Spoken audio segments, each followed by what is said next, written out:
بسم اللہ الرحمن الرحیم۔ السلام علیکم۔ آج 7 مئی ہے، دن ہے منگل کا۔ آج دو بہت بڑی اہم ڈیولپمنٹس ہوئی ہیں، دو بہت بڑی خبریں ہیں، دو بڑے اہم معاملات ہیں جن پر ہم بات کریں گے۔ ایک طرف تو سپریم کورٹ میں آج 6 ججز کے خط کی سماعت تھی، 6 رکنی لارجر بینچ اس کی سماعت کر رہا تھا اور براہ راست یہ سماعت دکھائی جا رہی تھی۔ اس میں ججز کے درمیان شدید اختلافات نظر آئے ہیں۔ ایک وقت یہ آیا کہ ایک جج صاحب نے سینئر موسٹ ججز میں شامل جسٹس منصور علی شاہ صاحب جو کہ آنے والے چیف جسٹس ہیں، انہوں نے سر پکڑ لیا، باقاعدہ سر پکڑ لیا۔ ان کو بھی پتا ہوگا کہ پوری دنیا دیکھ رہی ہے، لائیو کوریج ہے، پھر بھی اتنی زیادہ چیزیں گڑبڑ ہو گئیں، خاص طور پر قاضی فائزہ صاحب اور جسٹس اطہر من اللہ کے درمیان، کہ انہوں نے سر پکڑ لیا جسٹس منصور علی شاہ صاحب نے کہ یہ کیا ہو رہا ہے، لوگ سارے یہ دیکھ رہے ہوں گے کہ دونوں کے درمیان یہ کیا چل رہا ہے۔ تو یہ انوکھا معاملہ ہوا کہ جج کو سر پکڑنا پڑ گیا۔ تو یہ معاملہ تھا کیا باتیں ہوئی ہیں اور کس طرح جسٹس اطہر من اللہ نے باقاعدہ چارج شیٹ کیا ہے حکومت کو۔ تو معاملہ آج کیا سپریم کورٹ میں ہوا، اس پر ہم تفصیل سے بات کریں گے۔ جو دوسرا معاملہ ہے کہ ایک طرف یہ لائیو کوریج چل رہی تھی، سپریم کورٹ میں آج سماعت تھی 7 مئی کو، تو اسی دوران میں D G I S P R کی طرف سے، پاک فوج کے ترجمان کی طرف سے ایک طویل پریس کانفرنس سامنے آئی۔ اچھا، اب ہم نے دیکھا ہے کہ بہت کم جو موجودہ D G I S P R ہیں بہت کم اس طرح پریس کانفرنس کرتے ہیں، بہت کم میڈیا میں یا اس طرح کی سٹیٹمنٹس کم آتی ہیں۔ ان کا طویل پریس کانفرنس کرنا، اور وہ بھی 9 مئی سے 2 دن پہلے، جبکہ سماعت بھی جاری ہے سپریم کورٹ میں، تو یہ بہت اہم ہے کہ ظاہر ہے کہ فوج کی طرف ضروری سمجھا گیا کہ ہمیں ایسے معاملات ہیں کہ 9 مئی کے حوالے سے 2 دن پہلے ہمیں بات کرنی ہے، یعنی 9 مئی میں بھی 2 دن باقی تھے، آج 7 مئی ہے، اور اس میں انہوں نے یہی باتیں کی ہیں کہ جی کسی صورت معافی نہیں مل سکتی، معافی مانگی جائے اور اس کے بعد دیکھا جائے گا، جو کچھ ہوا اس کو کبھی نہیں بھول سکتے، کرنے والوں کروانے والوں کو سزا ملے گی۔ اس کے علاوہ انہوں نے پریس کانفرنس میں آڈیوز چلائی ہیں ڈاکٹر یاسمین راشد صاحبہ کی، مراد سعید کی، اس کے علاوہ ویڈیوز چلی ہیں شاندانہ گلزار صاحبہ کی، اور اس میں D G I S P R نے یہ بھی کہا ہے کہ جی یہ کہنا کہ جو تحریک انصاف کو ووٹ پڑا ہے کوئی فوج کے خلاف ہے، انہوں نے کہا کہ جی یہ تو غلط بات ہے، کیونکہ 31% ووٹ صرف پڑا ہے، تحریک انصاف کو 70% دیگر جماعتوں کو پڑا ہے، تو 1 کروڑ اگر ووٹ پڑا ہے تحریک انصاف کو، تو یہ تو 92% تو ان کے پھر ووٹ ہی نہیں پڑا، ان کو 92% آبادی نے ان کو ووٹ نہیں کیا، تو لہٰذا زیادہ تر لوگ جو ہیں وہ فوج کے ساتھ ہیں اور اس طرح کی باتیں نہیں کرنی چاہیے، یہ انہوں نے کہا۔ پھر سوشل میڈیا پر انہوں نے کہا ایکس پر پابندی کے حوالے سے کہ اداروں کے حوالے سے غلط باتیں کی جاتی ہیں، اس کا انہوں نے احاطہ کیا۔ پھر ساتھ انہوں نے یہ بات کی کہ جی اس وقت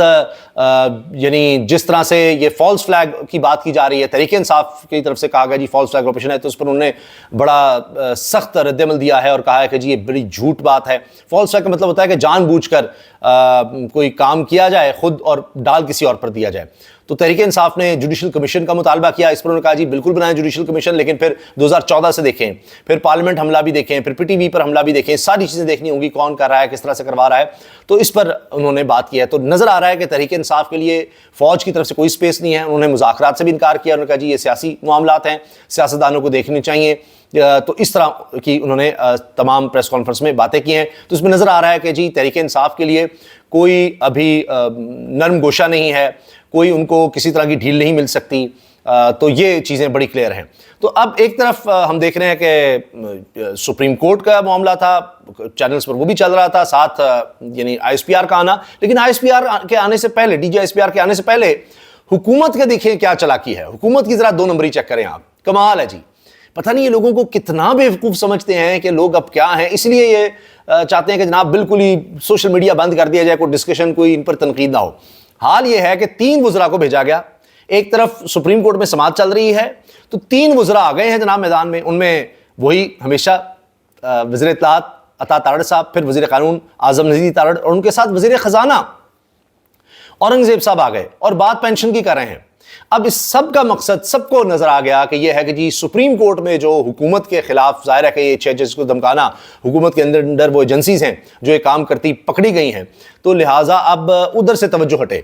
تو وہاں یہ معاملہ نہ ہو، حتیٰ کہ ایک وقت میں یہ بھی آیا کہ لائیو کوریج ہی نہیں ہونی چاہیے، یہ بات بھی عدالت میں ہوئی ہے۔ تو اب حکومت کا خیال تھا کہ ہم یہ 3 جناب بڑے وزیر بھیج رہے ہیں، تو ظاہر ہے پھر لائیو کوریج انہی کی طرف ہوگی، پھر چینلز کو بھی چاہیے کہ اشتہار ملیں، سرکاری اشتہار ہوتے ہیں تو ان کو بھی کہا جائے گا کہ سپریم کورٹ نہ دکھائیں، آپ یہ دکھائیں۔ تو چینلز دیکھتے کتنے لوگ ہیں؟ پی ٹی وی پر, سرکاری ٹی وی پر 197 لوگ دیکھ رہے تھے, 197 لوگ یہ پریس کانفرنس دیکھ رہے تھے, حکومتی پریس کانفرنس, جی پینشن کے حوالے سے بات ہو رہی ہے, یہ کرنا ہوگا وہ کرنا ہوگا. تو ان کو اب دیکھتا کون ہے؟ سب لوگ اب سوشل میڈیا پر, یوٹیوب پر دیکھیں گے کہ وہاں جو عدالت میں ہو رہا ہے, جو حکومت جس طرح سے بری طرح پھنس گئی ہے, پکڑی گئی ہے حکومت رنگے ہاتھوں, شہباز شریف صاحب پکڑے گئے ہیں, تو اب لوگ ادھر دیکھیں گے. پھر جو کلپس وائرل ہو رہے ہیں وہ سارے سپریم کورٹ کے ہوں گے, ڈسکشن اس پر ہوگی, جو مرضی آپ کر لیں. ان کو کس نے ڈسکس کرنا ہے؟ جتنا مرضی آپ زور لگا لیں, اچھا جی چینل پر جا کے سپریم کورٹ کی جناب آواز بھی بند ہو گئی, یہ بھی ہو گیا وہ ہو گیا. اب بات کرتے ہیں کہ سپریم کورٹ میں کیا ہوا ہے. حکومت تو یہ چاہتی تھی, اسی لیے پریس کانفرنس آئی کہ جی کوئی بات ہی نہ اس کی, لیکن بات تو ہوگی. اطہر من اللہ صاحب نے کمال کر دیا ہے وہاں پر. ایسے زبردست انہوں نے سوال اٹھائے ہیں کہ سب حیران ہو گئے. قاضی فیصل صاحب تو بہت پریشان تھے, کیونکہ ایک وقت میں یہ ہوا کہ جسٹس اطہر من اللہ نے کہا کہ جی ہم سچ کیوں نہیں بولتے, ہمیں سچ بولنا چاہیے. اس ملک میں 75-76 سال سے کیا ہو رہا ہے, اس میں ہماری بھی کمزوریاں ہیں, تو کمپلیسنٹ ہیں ہماری کمزوریاں ہیں, مطلب انہوں نے اشارہ کیا جوڈیشری کی طرف. تو اس پر قاضی فیصل صاحب بولے کہ جی اچھا جب کمزوریاں ہیں, ہماری کمزوریاں ہیں, تو پھر ان کو تو بیٹھنے نہیں چاہیے, ان کو تو عدالت میں بیٹھنے نہیں چاہیے, ان کو چھوڑ دینا چاہیے, ان کو عدالت میں پروسیڈنگ نہیں کرنی چاہیے. نہیں, وہ چوٹ کر رہے تھے اطہر من اللہ صاحب پر. پھر آپ یہاں کیا کر رہے ہیں اگر کمزوریاں ہیں؟ تو اطہر من اللہ صاحب نے کہا جی اٹارنی جنرل کہہ رہے ہیں, سسٹم کی بات ہو رہی ہے کہ عدلیہ میں کمزوریاں ہیں.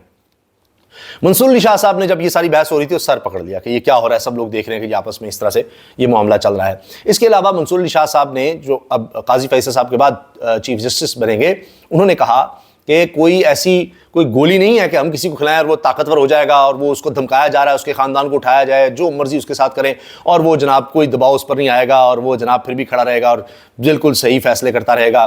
دباؤ نہیں لے گا. انہوں نے کہا کہ ایسی کوئی گولی نہیں ہے کہ ہم کسی کو کھلائیں اور وہ طاقتور ہو جائے. تو دو کام کرنے ہوں گے. ایک تو جو کمپرومائز جج ہو, ہمارے ہاں ہوتے ہیں, یعنی جو دباؤ میں جس کو لایا جاتا ہے, فون شون پر فیصلے لے لیے جاتے ہیں کہ یہ کرو یہ کرو, تو اس کو فوری طور پر نکالنا ہوگا, 1 منٹ کے اندر اندر اس کو جوڈیشری سے, سسٹم سے نکالنا ہوگا. دوسرا یہ کہ جس پر دباؤ آئے گا, جس کے ساتھ یہ کیا جائے گا, تو پھر ہمیں سب کو بطور ادارہ اس کے ساتھ کھڑا ہونا ہوگا. جب ساری جوڈیشری کھڑی ہو جائے گی تو کسی کی جرت نہیں ہے کہ کسی جج کو وہ دھمکائے. اور یہ بات بھی ہوئی عدالت میں کہ کہتے ہیں جی وہ ججز کنٹیمپٹ آف کورٹ کا کریں, جس طرح قاضی فیصل صاحب کہہ رہے تھے جب ان کے پاس اختیار ہے. تو بہرحال بابر ستار صاحب تو ابھی اختیار استعمال کر رہے ہیں کہ توہین عدالت کا, لیکن اتنا آسان نہیں ہوتا کسی کے خاندان کو ٹارچر کیا جا رہا ہو اور پتہ لگے آپ کے بچے کہاں پڑھتے ہیں, یہ ہے وہ ہے, اور وہ کہ جی میں توہین عدالت کا کہہ رہا ہوں, تو وہ پیچھے سے پتہ نہیں کیا کر دیں گے کہ ہم نے تو کیا ہی نہیں ہے, پتہ نہیں کون کر گیا. تو یہ کہنا آسان ہے, لیکن بہرحال تو یہ بات بھی ہوئی کہ جی سول جج سے آپ, ایک چھوٹے جج سے آپ ایکسپیکٹ کرتے ہیں کہ جی وہ کوئی توہین کا نوٹس دے دے گا, یہاں تو بڑے ججز جو ہیں ان کے ساتھ جو کچھ ہو رہا ہے تو اس کا کیا بنے گا. پھر اس کے علاوہ جناب یہ بات بھی ہوئی, اطہر من اللہ صاحب نے کہا, اضافی نوٹ لکھا. اچھا یہ بڑا اہم ہے کہ آرڈر نہیں مل رہا. پہلے عمر بنیال صاحب پر تنقید ہوتی ہے کہ جی آرڈرز نہیں آ رہے, سماعتیں ہوتی ہیں, تو اب قاضی فیصل صاحب کی عدالت میں بھی آرڈرز نہیں آتے, سماعت ہو جاتی ہے, حکم نامہ ہی نہیں آتا کہ کیا ہوا ہے, آگے کیا کرنا ہے. تو اٹارنی جنرل صاحب کو پھر موقع مل گیا, انہوں نے کہا جی مجھے ریٹرن آرڈر مل جائے تو پھر میں اپنا جواب دوں گا. حکومت کا جواب کیا ہے کہ ججز کو جو دھمکایا جا رہا ہے اس کے پیچھے کون ہے, کیوں حکومت جو ہے اس کے ادارے کر رہے ہیں, اور اس کا تدارک, اس کو ختم کیسے کیا جا سکتا ہے. اب اطہر من اللہ صاحب نے جب یہ ساری بات ہوئی کہ جی اچھا, کہا جی کچھ آرڈر پہ سائن نہیں ہوئے, تو عدالت کے اندر یہ بھی کام ہی ہوا ہے کہ لائیو کوریج ہو رہی ہے, عدالت لگی ہوئی ہے, اس کے اندر ہی سائن لیے جا رہے ہیں ججز کے, اور اسی دوران میں یعنی ٹائم ہی نہیں مل رہا کہ اگر کسی جج نے کو بات کریں بس آپ سائن کر دیں سائن کر دیں. اطہر من اللہ صاحب نے وہیں اپنے ہاتھ سے اضافی نوٹ لکھا اور اس میں انہوں نے چارج شیٹ کیا حکومت کو کہ جی یہ حکومت جو ہے تجاویز ہم کیوں مانگ رہے ہیں, یہ تو ذمہ دار ہے حکومت, اس کے ادارے ذمہ دار ہیں, انہوں نے ججز کو دھمکایا ہے, ان کے خاندان کے ساتھ ویڈیوز ان کی بنائی, ان کے لوگوں کو اٹھایا, ٹارچر کیا, تو ذمہ دار تو حکومت ہے, تو یہ تجاویز یہ دیں گے. بھائی یہ بتائیں کہ انہوں نے یہ سب کیوں کیا, جو لوگ ان کے خلاف یہ کیا کارروائی کر رہے ہیں, یہ تو کٹہرے میں ہونے چاہیے. یہ بات انہوں نے اطہر من اللہ صاحب نے کی ہے. اور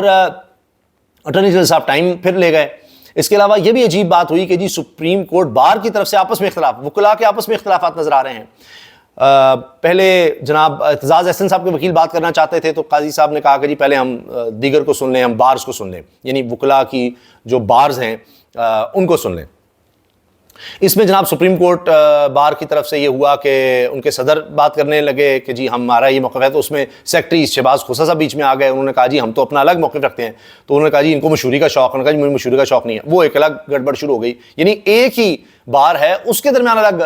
لڑائی چل رہی ہے. بلوچستان بار, لاہور ہائی کورٹ بار کی طرف سے حامد خان صاحب پیش ہوئے, اسلام آباد بار الگ ہے, وہ سب کہتے ہیں جی اپنے آرگومنٹس کرنے ہیں, تو معاملہ بھی آگے چلا گیا ہے. لیکن ہر کوئی اب یہ اپنی تجاویز دے گا, کوئی سپریم کورٹ نے تجاویز مانگی ہیں, سب اپنی تجاویز دیں. لیکن اطہر من اللہ صاحب کہتے ہیں حکومت کیوں تجاویز دے, حکومت تجاویز دے گی کیا, حکومت تو اس میں ملوث ہے, وہ ذمہ دار ہے, اس کی طرف سے یہ سارا کچھ ہوا ہے, تو وہ اس سے بھاگ نہیں سکتی. تو یہ جناب آج کی سماعت کا احوال ہے, جس میں ہم نے دیکھا کہ کچھ غیر معمولی معاملات ہوئے ہیں, اور جس طرح اطہر من اللہ صاحب جو ہیں ایک دفعہ پھر ان کے کلپس جو ہیں وہ وائرل ہو رہے ہیں, اور جسٹس منصور علی شاہ صاحب نے جو باتیں کی ہیں وہ, تو اب لگتا یہ ہے کہ ایک اور جو چیز ہونے جا رہی ہے وہ ہے سوشل میڈیا. اب بات تو ہو رہی تھی ججز کی, لیکن یہاں سوشل میڈیا کی بڑی بات ہو گئی کہ اس میں بڑے مسائل ہیں, یہ ہے وہ ہے, اور کس طرح سے جناب ادھر ججز پر تنقید شروع ہو جاتی ہے, تنقید کریں تصدیق نہ کریں. تو اس پر اطہر من اللہ صاحب نے کہا جی ہمیں بھی طاقتور ہونا چاہیے تھوڑا اس پر, کہ لوگوں کی اظہار رائے کی آزادی ہے, اور اگر غلط بات بھی کچھ کریں تو برداشت کریں, لیکن یہ ضرور نظر آ رہا ہے ہر طرف سے کہ جی سوشل میڈیا پر کچھ نہ کچھ کرنا ہے. لیکن اب جب کرنا ہوتا ہے تب نہیں کیا جاتا. یعنی بابر ستار صاحب کے خلاف آپ جو مرضی کر لیں, کوئی ایکشن نہیں لیا جائے گا, لیکن جہاں ایکشن لینا ہے تو وہاں تنقید بھی برداشت نہیں ہے, وہاں ان کو صحافیوں کے لسٹ بنا کے ان کو گرفتار بھی کرنا شروع کر دیا جائے گا. تو یہ جناب دوہرے معیار ہیں. بہرحال آج کی سماعت سے یہ چیز واضح ہو گئی کہ حکومت کے لیے مشکلات کم نہیں ہو رہی, ختم نہیں ہو رہی, بلکہ بڑھیں گی, اور اگلی سماعت پر اور چیزیں کھلیں گی. تو حکومت اتنی آسانی سے اس سے نکل نہیں سکتی. حکومت کے اندر جو ادارے ہیں جو اس کام میں ملوث پائے گئے ہیں کہ ججز کو دھمکا رہے ہیں, کیونکہ یہ اب معاملہ آگے چلنا ہے, اور اب جوڈیشری بھی کھڑی ہو رہی ہے, جس کے واضح ہمیں اشارے بھی مل رہے ہیں. اب ایک اور جج صاحب کا بھی خط آ گیا ہے, اور انہوں نے بھی چیف جسٹس اسلام آباد ہائی کورٹ سے کہہ دیا ہے کہ جی آپ بھی اس پر بھی دیکھیں, اور توہین عدالت کی کارروائی اس پر بھی کریں. اس سے پہلے بابر ستار صاحب کے حوالے سے آپ نے دیکھا تھا, اور اب جناب انہوں نے جو خط لکھا تھا اس پر پہلے ہی کنٹیمپٹ آف کورٹ کی پروسیڈنگز کی بات ہو رہی ہے. اور اس کے ساتھ جناب اب جسٹس محسن اختر کیانی نے بھی توہین عدالت کی کارروائی کے لیے چیف جسٹس کو خط لکھ دیا ہے کہ ان کو بھی بیجا طور پر اس طرح سے ملائن کرنے کی کوشش کی گئی ہے. تو دیکھتے ہیں کہ اس معاملے میں آگے کیا ہوتا ہے, اس پر انشاءاللہ ہم آگے بات کریں گے. اپنی رائے کا اظہار کمنٹ سیکشن میں ضرور کیجیے گا, ویڈیو شیئر کریں, لائک کریں, سبسکرائب بھی کیجیے گا چینل کو. اللہ حافظ.